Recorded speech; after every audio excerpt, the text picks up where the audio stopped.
Cayley Hamilton theorem use చేసుకుని Cayley Hamilton theorem ప్రకారం మనకి ఇది ఈక్వల్స్ టు 0 అని అంటే ఆల్రెడీ వెరిఫై చేస్తాం 0 అని తెలుస్తుంది. ఓకేనా? సో 0 అని తెలిసినప్పుడు ఈ ఈక్వేషన్ తీసుకుంటామండి. ఈ ఈక్వేషన్ తీసుకుని ఏ ఇన్వర్స్ తో మల్టిప్లై చేయండి. ఏ ఇన్వర్స్ తో మల్టిప్లై చేసినప్పుడు మీకు ఇక్కడ నుండి a power n minus 1 a power n minus 2 and so on ఇక్కడ a ఇంటూ a ఇన్వర్స్ వస్తుంది ఈక్వల్స్ టు 0. దీని ముందు టర్మ్ ఏముంటుందండి? a n minus 1 into a ఉంటుంది. అవునా కదా? ఆ a n మైనస్ 1 అంటే దాని ముందు term a n minus 1 into a ఉంటుంది కదా. a ఇన్వర్స్ ఇంటూ a చేస్తే ఏమొస్తుంది? I. అవునా కదా? ఇక్కడ దీని ముందు టర్మ్ a n మైనస్ ఇక్కడ a n minus 1 into a ఉంటుంది కదండి. ఉంటుందా? సో ఇప్పుడు a ఇన్వర్స్ మల్టిప్లై చేస్తున్నాం. a n minus 1 into a చేస్తే ఏమొస్తుందండి?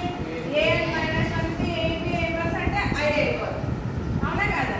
అంటే ఇక్కడ మనం a ఇన్వర్స్ టర్మ్ ని ఇచ్చేసి టర్మ్స్ అన్ని తీసుకొస్తున్నాం. a inverse equals to 1/n into inverse. So ఇలా మనం a ఇన్వర్స్ అనేది ఫైండ్ అవుట్ చేస్తాం.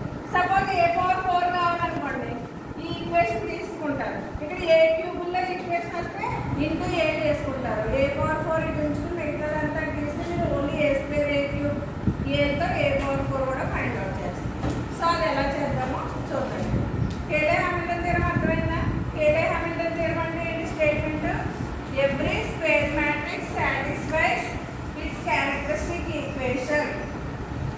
చాలా చాలా ఇంపార్టెంట్ అండి. సో దాన్ని మనం ఇలా చూపిస్తాం. దీని అప్లికేషన్స్ ఏంటి? Find the inverse of matrix and highest power of matrix. So next వచ్చేసి మనకి కేలే హామిల్టన్ థియరం. సో ఇది ఒకటి ఈజ్ ద మ్యాట్రిక్స్ డయాగ్నలైజబుల్ అని ప్రూవ్ చేయమనుకో. ఇందాక ఒక 2/2 చెప్పాను కదండి మీకు. 3/3 చేసుకోండి. ఈ పీడిఎఫ్లోనే ఉంది ఇది కూడా. అంటే ఇక్కడ ఏం చేయాలంటే మీరు ఐగన్ వాల్యూస్ ఫైండ్ అవుట్ చేస్తారు. Eigen vectors find out. ఏదైనా ఐగన్ వాల్యూస్ రిపీటెడ్ వచ్చినప్పుడు ఐగన్ వెక్టర్స్ రాలేదనుకోండి మీకు డయాగ్నలైజబుల్ అవ్వదు అని రాసిస్తారు. ఏం చేయకండి. ఓకేనా? సో ఇలా ఇస్తారండి మనకి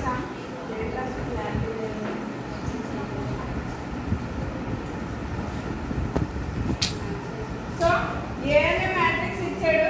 verify Cayley Hamilton theorem and find A inverse అన్నాడు. ఓకే, ఏ మ్యాట్రిక్స్ తీసుకున్నా దీనికి క్యారెక్టరిస్టిక్ పోలినామియల్ వచ్చింది. ఇంతవరకు మీరు చేయగలరు కదా. డెప్త్ ఫైండ్ అవుట్ చేసి ఏ మనకి λ³ minus 3λ² minus 7λ minus 1 equals to 0. Cayley